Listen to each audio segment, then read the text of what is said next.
Living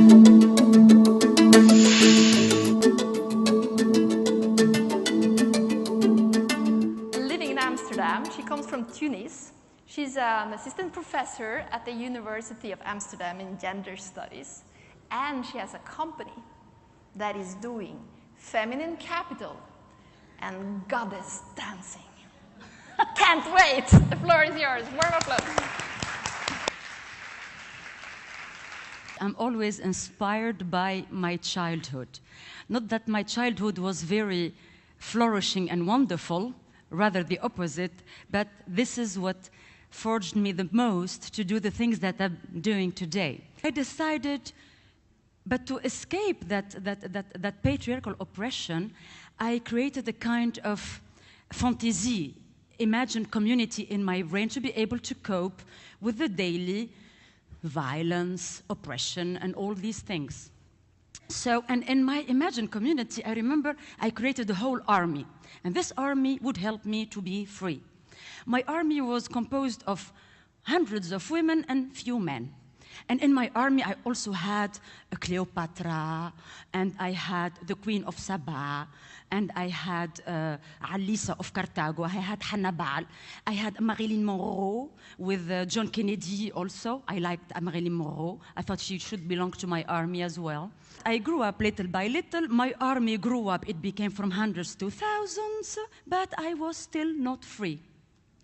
The only thing is I was holding to my dream, because in my dream, I would enter Europe as a goddess, as a queen, not as an outlaw. And I arrived to Paris, and I studied, as in my dream, at the Sorbonne, and I studied gender studies, and I was in these wonderful, vibrant feminist clubs called the Simone de Beauvoir. I missed a little bit something from my home country. I missed the joy and the pleasure of the women, of the feminine body. So I started to connect again to that culture of mine, which actually I flew and I never wanted to hear about when I crossed the Mediterranean Sea. And what I really find, what I admire in a lot of women, and especially Arab Muslim women, is despite a lot of patriarchal violence, these Arab oppressed female bodies managed to stay, have this magic of being playful, being sensual, being light, being joyful. And I wanted some of that joy. And when I started to think about it, I think one of the reasons why these women could preserve that part, it's because in the Arab culture has this tradition of raqsat al-ilahat. It's in Arabic, it means dance of the goddesses. The freedom of the body, the freedom. I love that. Most important also in these gatherings, it's like what we have now, is the sisterhood. It's like women networks. All these women would come together, and the sorority, the sisterhood, but the sisterhood which is in kind of in the sweat of the dance. We are focusing so much on the wisdom of the brain that we forgot the wisdom of the womb.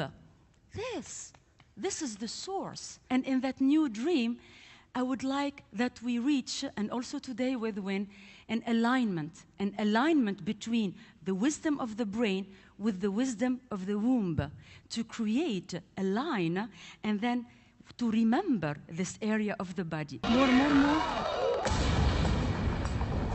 And arms. The hands.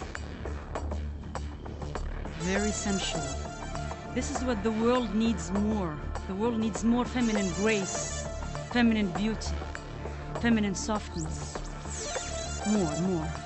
But we need to dare be this gracious, sensual, beautiful. When I look today where I am, also now and here, I see that I went through a journey taking me from Tunisia, looking for the unconditional freedom. I wanted to be free intellectually, politically, sexually, culturally, whatever. If you have any sorrows, any fatigue, any tiredness, any misery, any tears, any anger, shake it out.